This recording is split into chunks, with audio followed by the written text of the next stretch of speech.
Boa noite. Nosso tempo hoje tem um encontro com Chico Xavier. Nossa equipe foi a Uberaba, Minas Gerais, conversar com um médium que está muito doente e preocupado com o Brasil.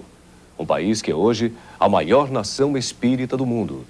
São quase 7 milhões de adeptos de uma doutrina que vê a morte como transição para uma nova vida.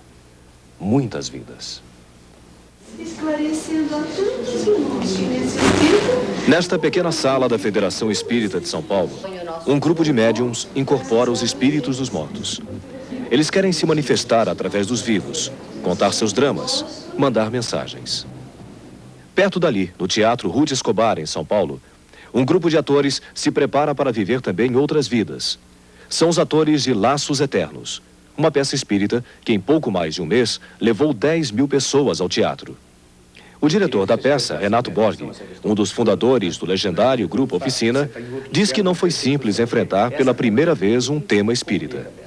Tive muitos problemas de aproximação, tive muitas dúvidas, recusei algumas vezes, propus fazer modificações, enfim, tinha uma série de coisas assim, de resistência de entrar no assunto. Essa resistência foi se desfazendo à medida em que, saindo do camarim, cada um deles mergulha num mundo em que vida e morte estão entrelaçadas no mesmo espaço e tempo. O ator Fran Carlos Reis também foi tocado pela magia de um texto psicografado, ou seja, ditado por um espírito através de um médium.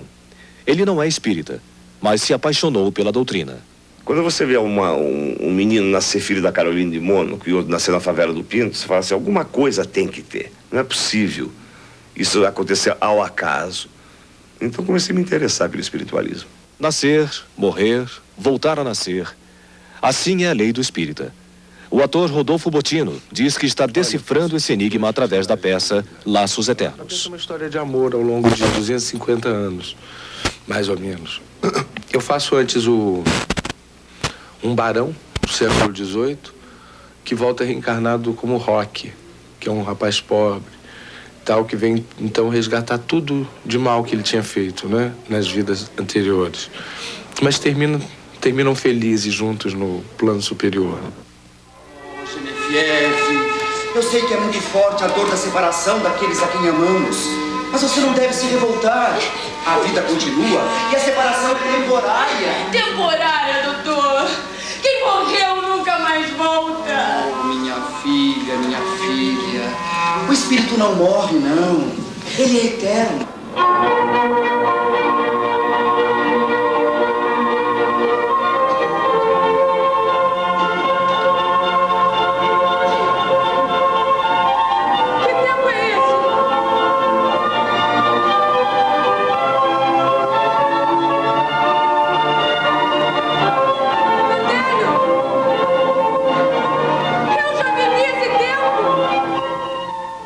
Espero que ajude muita gente que não acredita muito nos planos astrais, essa peça. Eu senti uma energia, uma vibração muito forte, muito positiva. Acho que é importante para abrir os olhos, alertar e até auxiliar muita gente que está meio perdido nesse mundo. Quem está perdido neste mundo muitas vezes encontra o rumo em outro mundo.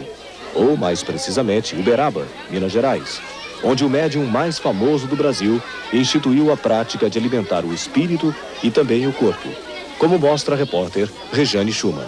O que a senhora vem buscar aqui no Chico Xavier?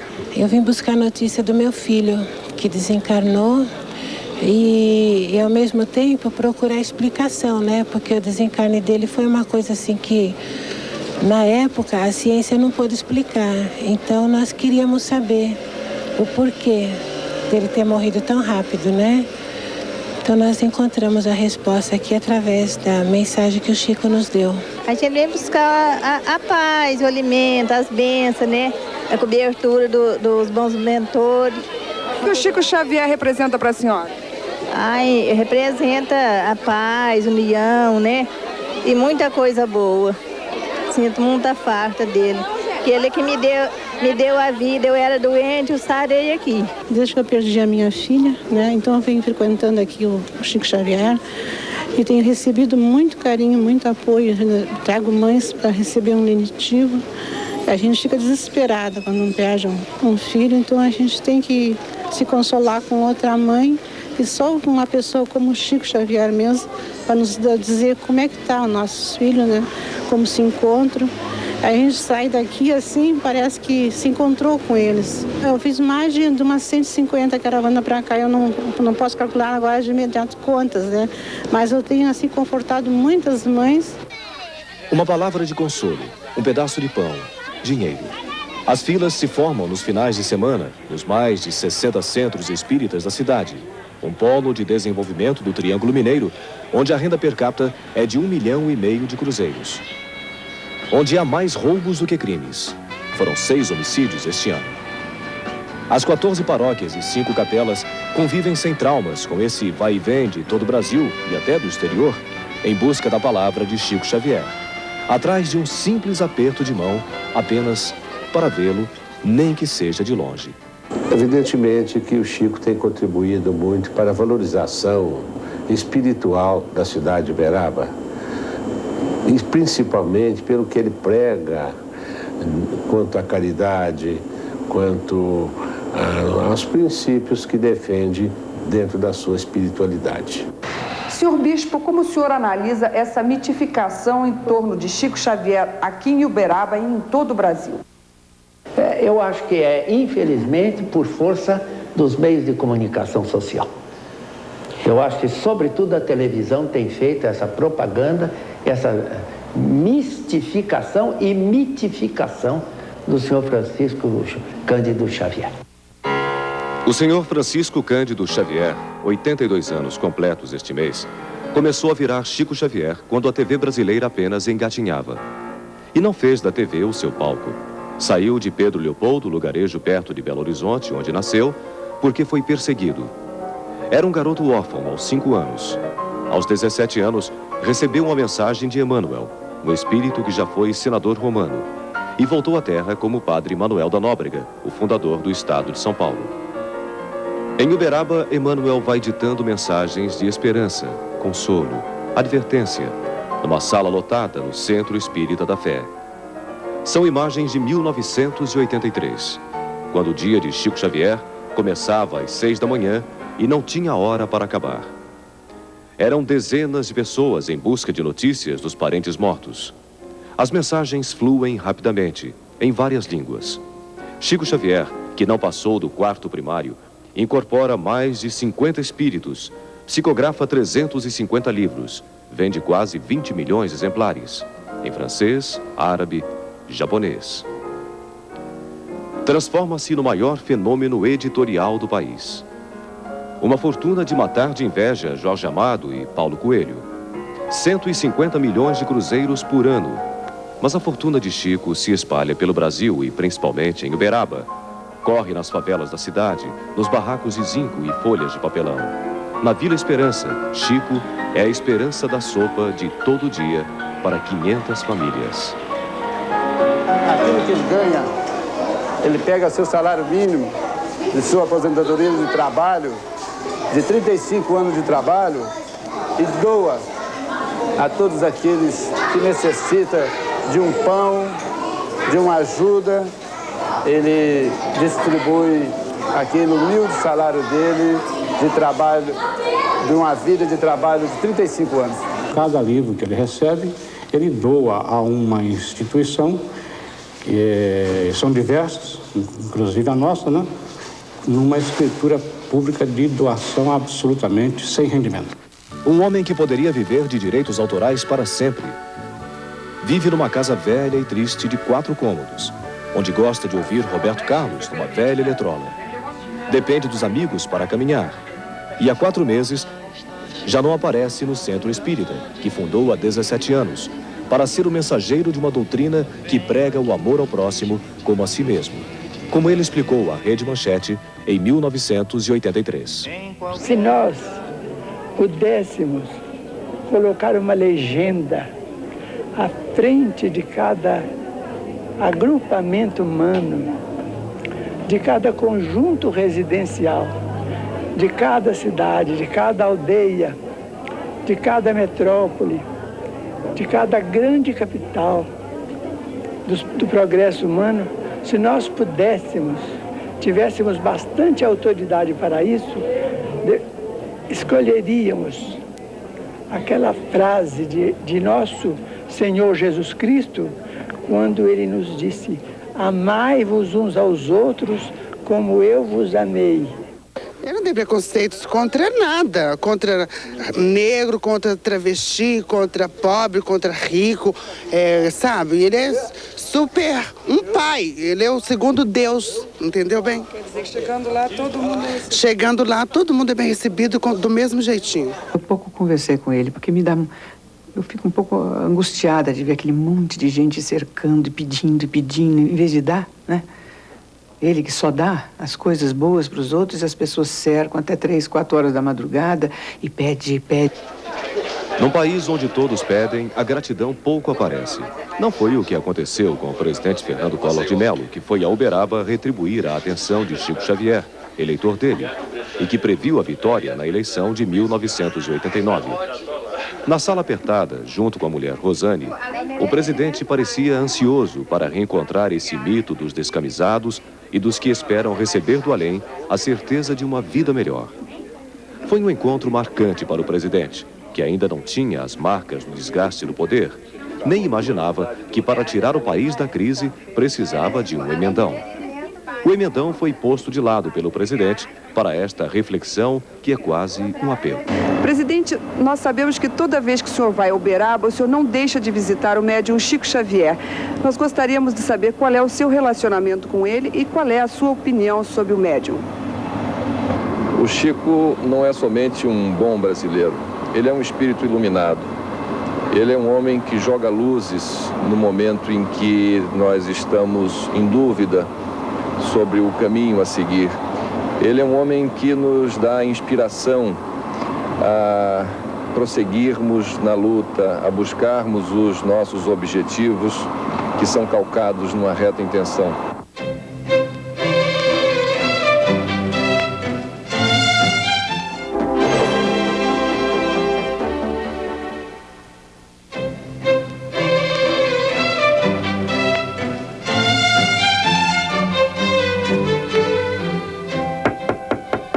Meados do século passado, batidas misteriosas na porta de uma casa no estado de Nova York assustam a família Fox. A família cria uma comunicação com os espíritos que batem a porta. Logo, a vizinhança começa a divulgar outros fenômenos. Foi a primeira manifestação espírita de que se tem notícia. O fenômeno teve grande repercussão na Europa. Em 1853, chegam os primeiros médiums americanos. Aos 50 anos, o cientista francês Léon Hippolyte Denisard Rivail, um cientista de origem católica, passa a viver um grande conflito. Fica impressionado com fenômenos paranormais. O cético Rivail passa a se chamar Allan Kardec e, duramente criticado pela igreja, cria uma nova doutrina, uma religião fundada na promessa de Jesus, uma espécie de terceiro testamento, o kardecismo. Surgia a primeira religião que ajudava a eliminar a angústia existencial, respondendo à grande pergunta do homem: o que acontece depois da morte? Essa pergunta acabou provocando profundas mudanças no pensamento de homens ilustres, como o escritor Arthur Conan Doyle, o autor de Sherlock Holmes, do astrônomo francês Camille Flammarion e do filósofo francês Henri Bergson, que passaram a se aprofundar em estudos sobre o espiritismo. A alma, segundo Allan Kardec, em O Livro dos Espíritos, é um dos muitos seres inteligentes que povoam o mundo invisível. Somos corpo, alma e o perispírito, uma espécie de invólucro que mantém o espírito preso ao corpo. Só pode ser visto pelos médiuns, pessoas dotadas de um dom especial, a mediunidade. Nesse contato não há altares, nem curas milagrosas, nem rituais exóticos. Os espíritos se comunicam com o mundo num processo chamado de reencarnação, que é fundamentado na lei do karma. O karma seria uma espécie de dívida contraída em vidas passadas. No túmulo de Kardec, em Paris, ficou escrito: nascer, viver, morrer, tornar a nascer, progredir continuamente. Tal é a lei. Todas as nossas figurações mentais, o conjunto das nossas lembranças, as nossas alegrias íntimas e os nossos ressentimentos, as nossas dores, as nossas aspirações, elas formam o conjunto do clima em que a nossa desencarnação se verificará. Os espíritos podem se manifestar através da escrita, a psicografia. Chico Xavier, o maior representante do kardecismo no Brasil, psicografou centenas de mensagens, entre elas de escritores ilustres como Castro Alves, Olavo Bilac e Humberto de Campos. A família de Humberto de Campos processou o médium. Chico foi absolvido. Para os espíritas, a prática da caridade, como ensinou Allan Kardec, é o caminho mais curto para o aperfeiçoamento do espírito, nesta e em outra vida. Na Casa Transitória Fabiano de Cristo, em São Paulo, a Federação Espírita de São Paulo mantém um centro de assistência para milhares de pessoas. Lá funcionam creches, distribuição de comida e cursos profissionalizantes. Para fazer valer o nosso ideal de trabalhadores na doutrina espírita, inclusive nós pagamos, porque nós somos sócios e, além disso, advêm outras despesas adicionais que nós reembolsamos com muita alegria. Para os espíritas, muitos gênios da humanidade vieram à Terra para aperfeiçoar o homem. São os espíritos iluminados. O dramaturgo William Shakespeare, por exemplo, morto em 1616, deixou em sua vasta obra a marca da inquietação diante do mistério da morte. O Espiritismo conquistou o Brasil com a repercussão deste livro. Mas foi a partir dos anos 70 que o interesse pelo Espiritismo se acelerou em nosso país. Há uma década eram oficialmente 1 milhão de adeptos. Hoje são cerca de 7 milhões e 3 vezes mais de simpatizantes que formam a maior nação espírita do mundo.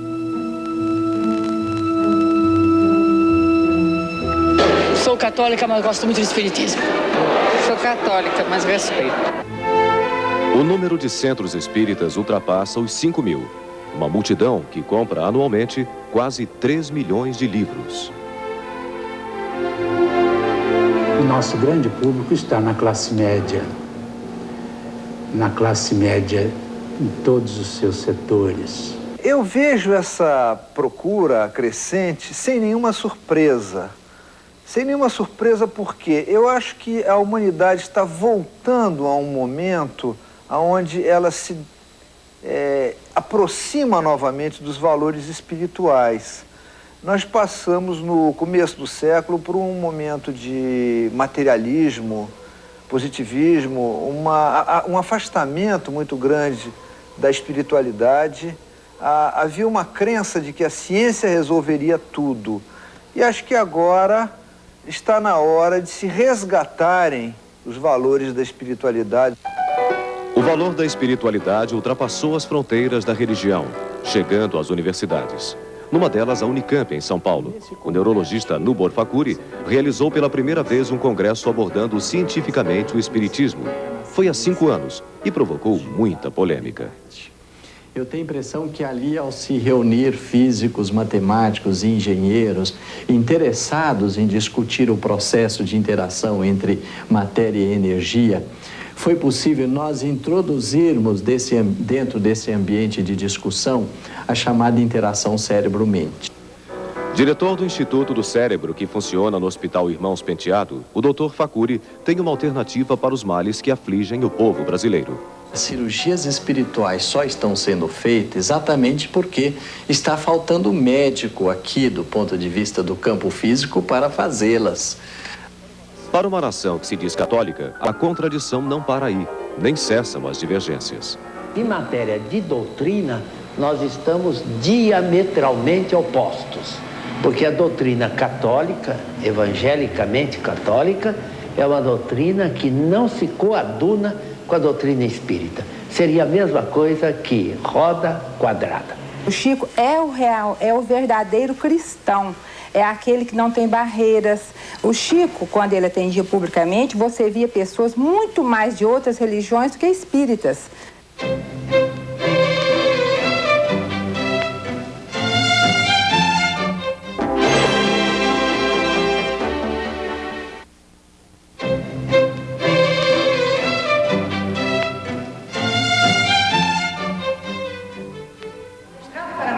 de se examinar depois, a fim de a si mesmo poupar-se, o homem dificilmente encontrará seu caminho. Somos responsáveis por nossa tragédia e por nossa glória. Assim diz Chico Xavier, num dos momentos mais emocionantes da peça espírita Além da Vida, um dos maiores sucessos do teatro brasileiro. Em cartaz há 10 anos, atrai milhares de espectadores pelo Brasil afora, com uma montagem simples, em que os atores não são apenas intérpretes, mas também mensageiros do além, de vidas passadas que voltam da morte para tentar explicar suas vidas. Psicografada pelos médiuns Chico Xavier e Divaldo Franco, Além da Vida resume em pouco mais de 1 hora de espetáculo um compêndio da doutrina espírita, onde, para tudo aquilo que fazemos, existe uma explicação. Porque nada na vida é por acaso. Até essas feridas que lhe queimam a pele como fogo, elas têm uma história, elas têm significado. Deus, mas que crimes tão terríveis cometeu esse homem, a ponto de pagar tanto a tantos e amortizar tão pouco a sua dívida? E a família dele teve alguma ligação com todo esse drama? Sim, é um drama, diz você muito bem, em que ele foi o triste protagonista. E os outros personagens que se envolveram nessa tragédia, vocês vão conhecê-los agora. Eu não sinto remorso. Invade uma sensação de alívio em minha alma. Eu adoro crianças, eu juro. Os atores mensageiros dos espíritos que Chico Xavier recebe procuram explicar a teoria da reencarnação e do karma. Com casos simples, onde os espíritos até se identificam por nome e idade e mostram seus dramas na vida terrena. Uma mulher fez aborto e, na visão da doutrina espírita, vai reencarnar para pagar sua dívida com o filho morto. É a lei de causa e efeito. Uma teoria que pode explicar tudo. Por que alguém é rico e infeliz? Por que nasceu pobre? Ou por que tem uma doença incurável? Ou ainda, por que é homossexual? Depois de longo período de sofrimento no plano espiritual, depois disso, ele retornou à matéria. Ele retornou à matéria, mas só que dessa vez no corpo de mulher. Por ele mesmo escolhido, para que ele pudesse valorizar a condição feminina. Aos meus 20 anos, eu já tinha cometido um homicídio. Eu já tinha matado uma pessoa, eu cumpri pena na cadeia pública local e em várias outras cadeias que eu tive passagem por tráfico de droga, por uso de droga e bebida alcoólica. Luiz Abraão da Silva não foi o único que se purificou através da palavra de Chico Xavier em Uberaba. O vereador da cidade, Jesus Manzano, julga estar pagando uma dívida com o alcoolismo através da mensagem de Chico Xavier. Durante 22 anos, eu fui um bêbado dos mais nojentos que a cidade possuía. Eu fui um bêbado de dormir na sarjeta, de judiar da família, de abandonar a família. Hoje, a minha vida se transformou. Hoje, eu trabalho única e exclusivamente para servir os menos favorecidos pela sorte. Ela vai perseguindo um transeunte bêbado que passava mais ao longe. Só que ela o vai perseguindo até matá-lo. Até matá-lo, sem compaixão. Mortos que caminham. Mortos que têm culpa. Vivos que querem se comunicar com os mortos. Em Uberaba, ou muito além de Uberaba, nada é impossível. A morte do meu filho foi em Porto Alegre, na Marquise das Lojas de Arapuã. O meu filho ia passando e a metade da marquise já tinha caído. Então ele viu uma menina que estava ainda a marquise por cair em cima dela e ele pulou para lá e salvou a menina, retirou a menina e quando foi buscar a avó da menina, ele ficou. E era o PM, Oscar Silva da Silva. Você já chegou a receber alguma mensagem do seu filho? Já recebeu uma mensagem. E a mensagem dizia que ele estava muito bem, né? E a gente começou a entender que existe uma vida depois da morte, né? Existe uma vida depois da morte, aí a gente vai ficar mais conformada, né? Mas me parece também que mesmo inconscientemente, a tragédia está sempre presente na vida dele. Claro, ele cometeu um crime, está registrado no subconsciente dele. Depois que ele desencarnou, ele passou um período muito longo nas áreas inferiores da espiritualidade, completamente louco, completamente desnorteado. O poder de se comunicar com os mortos envolveu Chico numa decisão judicial polêmica, que teve repercussão internacional, como conta a repórter Rejane Schumann. Em 1980, o bancário João Francisco de Deus foi acusado de matar a tiros a mulher dele, Gleide Maria, ex-miss Mato Grosso do Sul. Eu contava às pessoas que tinha sido um acidente de carro que tinha ceifado a vida da minha Gleide Maria. E, no entanto, na mensagem que o Chico recebeu, veio falando sobre um acidente de arma de fogo. A mensagem ditada por Gleide Maria inocentou o marido, explicando que os tiros foram acidentais. A carta foi apresentada no julgamento pelo advogado de defesa de João de Deus. Eu atribuo essa vitória às mensagens do Chico, porque foram confirmadas pela prova pericial e testemunhal do processo. O Chico teve um fator decisivo na absolvição do réu. A mediunidade de Chico Xavier não provoca apenas polêmica. Causa espanto até mesmo aos que nunca se interessaram pelo espiritismo, como aconteceu com o filho da atriz Cacilda Becker, Luiz Carlos Becker, o Cuca. Cacilda morreu em 1969, depois de brilhar 26 anos nos palcos, como a dama do teatro brasileiro. 10 anos depois, Cuca teve o primeiro contato com a mãe, através de Chico Xavier, em Uberaba. À noite, o Chico começa a psicografar. Eu sentado assim na ponta da mesa, tive uma intuição muito esquisita. Foi a Cacilda que está escrevendo. Eu jamais esperei uma mensagem da Cacilda. E ao terminar a reunião, realmente o Chico disse: olha, a sua mãe mandou uma mensagem. Lá, onde nos reencontraremos, todos seremos iluminados pelo eterno resplendor. Cuca, meu filho, Dorita, filha do coração, amem-se tanto quanto os amo, com as minhas penas e com as minhas alegrias. É absolutamente o estilo da Cacilda e responde à época aos questionamentos, às perguntas que eu teria, ou melhor, que eu teria para mim mesmo, dúvidas que eu sentia, e foi extremamente fiel e, enfim, é Cacilda Becker em todos os sentidos. Eu nasci em Pirassununga, estado de São Paulo, no dia 6 de abril de 1921.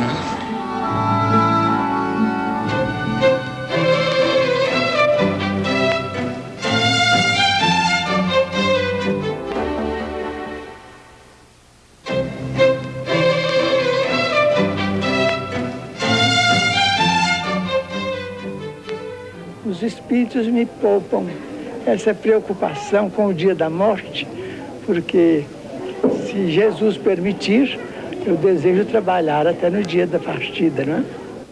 Francisco Cândido Xavier agora trabalha em silêncio, nesta casa de muros altos, onde pouca gente entra.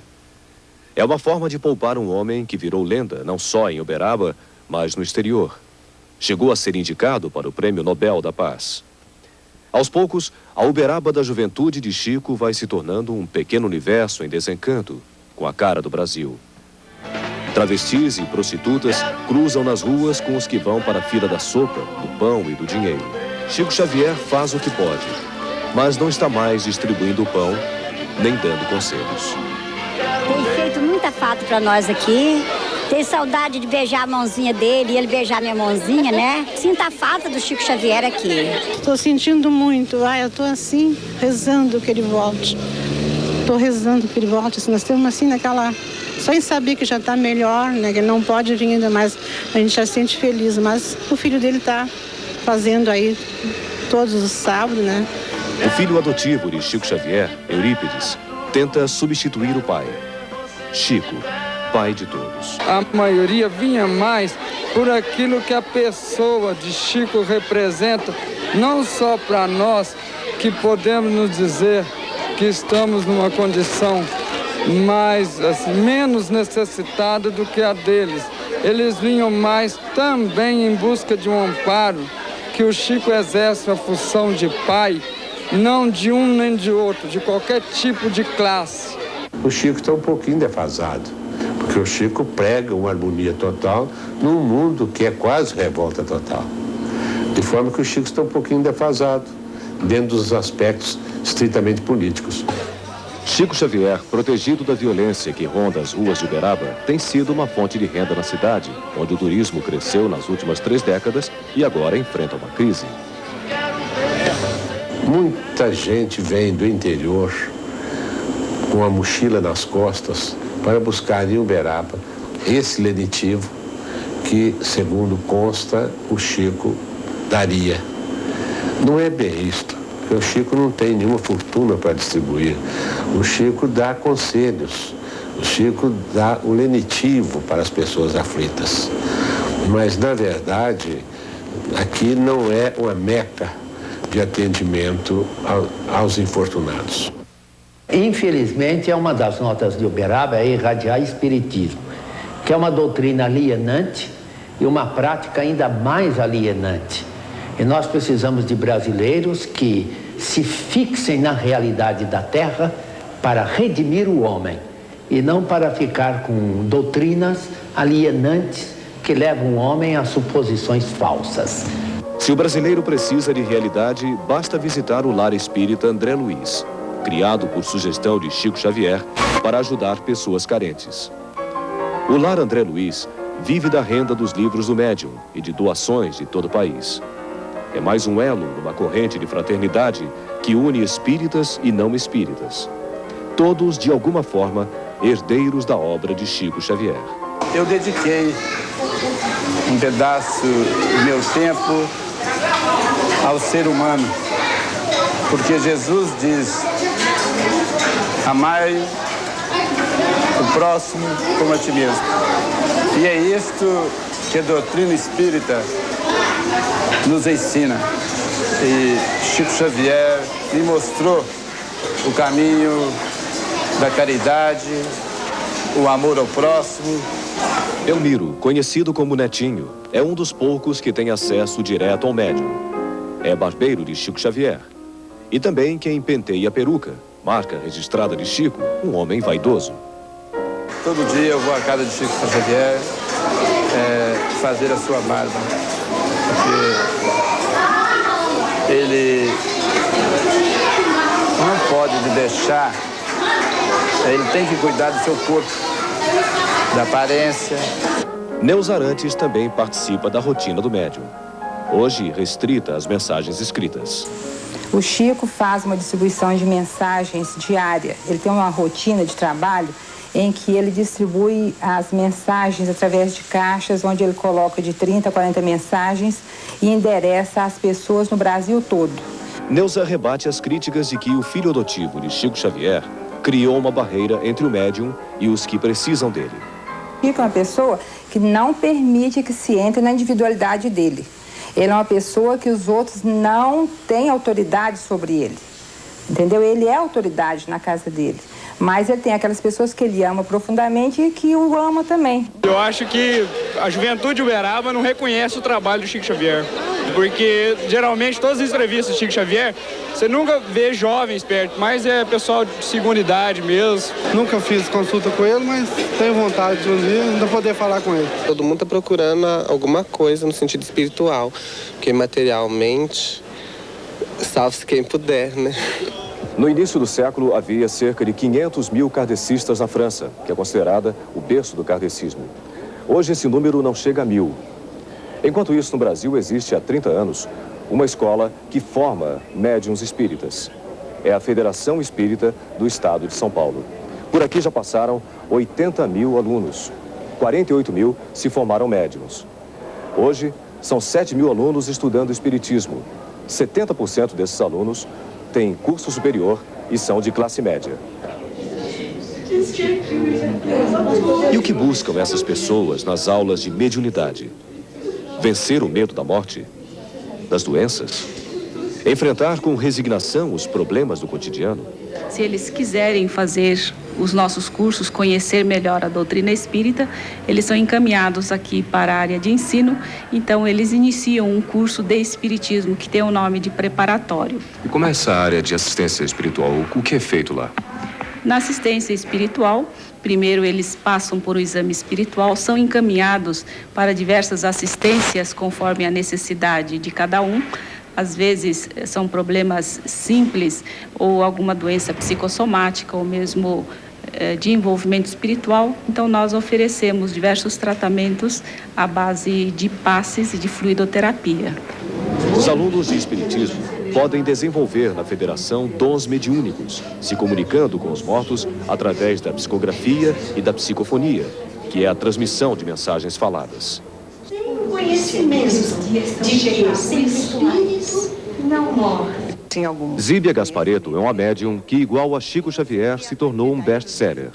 O livro Laços Eternos vendeu 3,5 milhões de exemplares. mas ela faz uma restrição à doutrina espírita. Eu discordo dessa parte de karma, né, que você tem que sofrer para ser feliz. E quando você pensa assim, você atrai tudo isso para você. Se todas as leis da doutrina nem sempre são aceitas, Chico Xavier, no entanto, é uma presença forte em toda parte. É um homem que fez muita coisa boa, faz muita coisa boa, mas para mim realmente não representa nada. Se eu me concentrar, estou vendo ele na minha frente. É? Tá vendo ele agora, Chico Xavier? Aqui na sua frente? É, no espiritismo, né? Eu acredito que ele está em toda parte, desde que nós acreditamos na espiritualidade. Então não precisa de entrar em matéria. Eu tenho certeza que em espírito ele está junto conosco todas as horas, em todos os minutos. Para nós espíritas, como a morte não existe, nós só perderemos nesse plano de vida e vamos ganhá-lo no outro lado da vida, muito mais ativo e atuante. Tem grandes seres humanos, tanto quanto o Chico. E outras pessoas virão fazer o seu trabalho e continuar o trabalho que ele faz. Eu acho que ele deixou a marca dele registrada. Ele é um pioneiro, ele abriu o caminho na pior fase, em momentos mais difíceis. Agora o caminho está aberto, agora ser espírita virou moda. A lição está dada, o exemplo está dado. O Chico tem a sua missão plenamente cumprida como grande personalidade que é, não do Brasil, do mundo, do século, diria entre os 10 maiores homens do século.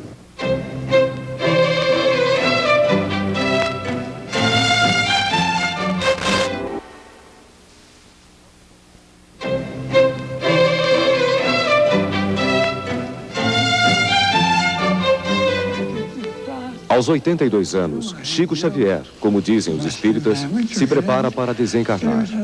Na casa humilde, no Parque das Américas, em Uberaba, este é um momento raro na vida dele. Junto dos amigos, ele brinca e conversa, esquecido da dificuldade de falar e enxergar. Sofre de labirintite e angina. Teve 3 infartes e só este ano 3 pneumonias. Por causa da doença, foi criada uma verdadeira barreira em torno do médium mais famoso do Brasil. Para chegar até ele, a equipe da Rede Manchete precisou seguir alguns conceitos da doutrina espírita: paciência, humildade e perseverança. Mas depois de uma longa espera, Chico Xavier, apesar do sofrimento do corpo, se revelou um homem bem-humorado, que não resistiu a uma provocação da repórter Rejane Schumann. É que os espíritos não escrevem, não ditam, não cobram nada. Como é que eu vou cobrar? Eu não vou cobrar nada. A repórter Rejane Schumann pede então que ele fale do Brasil, de nossos problemas, de nossa crise. Mande uma mensagem de esperança para os brasileiros e para o presidente Collor. Chico Xavier faz uma pausa e se concentra. É difícil entender o que ele diz, mas a palavra flui. Talvez não seja Chico quem fala.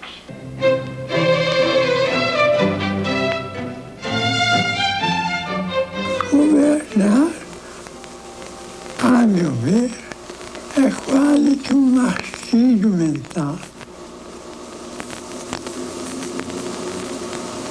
Que a criatura perde o tempo, que o tempo passa a pertencer ao povo que ele dirige. Chico Xavier disse que governar é um martírio. O senhor confirma isso? Fica difícil para mim desmentir, ou melhor dizendo, fica difícil para mim desconsiderar uma afirmação de Chico Xavier. Mas, a ser verdade o que afirma o Chico, eu acho que é talvez inspirador este sacrifício, porque é o instrumento que Deus coloca nas nossas mãos para promovermos as grandes transformações que a sociedade deseja na busca do estabelecimento da justiça social, da concórdia, da confraternização e da paz entre os homens.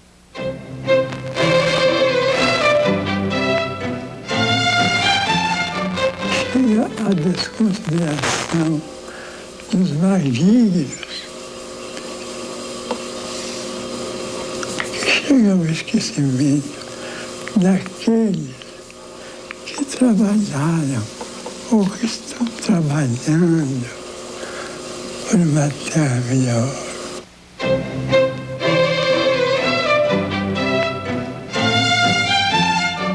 O empresário brasileiro é um homem bom.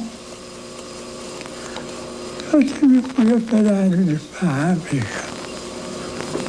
Trabalhei de uma máquina chamada abridor, que recebia o algodão em rama e depois dividia entre os filatórios. Eu trabalhava num dos filatórios e era muito feliz.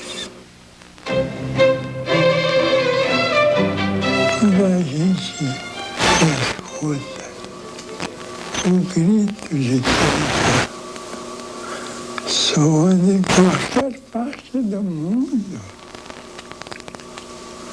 seja no Iraque, na Conchinchina,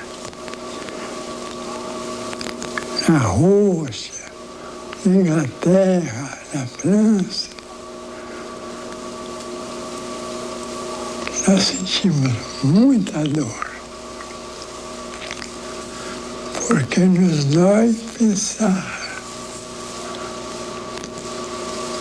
no sofrimento das mães que criaram seus filhos até a maioridade, às vezes com imenso sacrifício, se bem privada dessa mocidade que veio para iluminar o mundo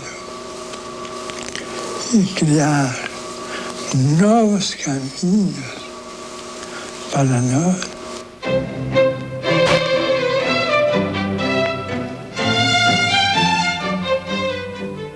Isso tudo no Brasil, a gente lê e impressiona, porque nós não vimos ainda providências e recursos capazes de se encontrarem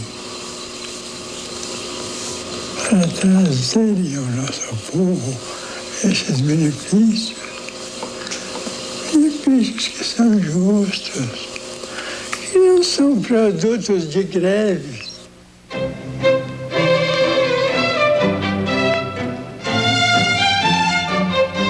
Eu creio que se nós, como povo, fôssemos educados para a tolerância recíproca, para o respeito à autoridade, para o trabalho persistente, sem conflitos entre empresários e trabalhadores, se nós todos nos uníssemos para compreender a necessidade desses valores espirituais na vida de cada um ou de cada grupo social, nós seríamos realmente um país extremamente venturoso.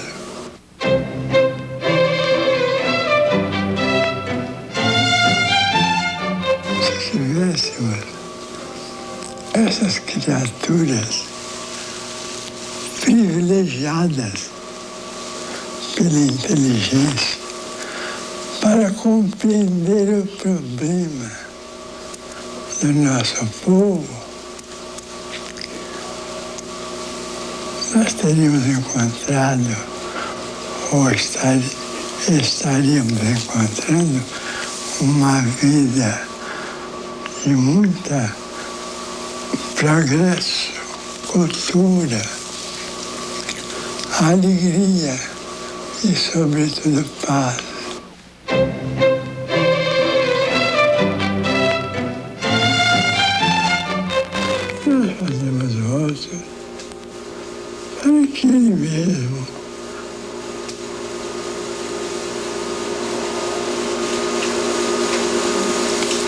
coragem, da renúncia a Ele, a quem nós pedimos tanto. Nós pedimos verbas para as escolas, verbas para as fábricas, verbas para as indústrias, verbas para diversos setores. Por que não pedimos também a Ele que nos ajude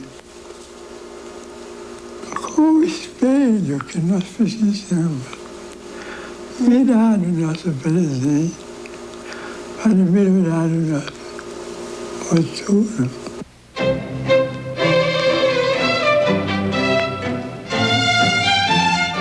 O povo brasileiro em si é pacífico, é ponderado, trabalhador, inteligente. E nós poderíamos produzir grandes valores semelhantes aos chamados países do primeiro mundo. Mas nunca persigas, não atrapalhes, não desconsideres, não menosprezes e nem prejudiques a ninguém, porque sofrer é muito diferente de fazer sofrer, e a dívida é sempre uma carga dolorosa para quem a contraiu.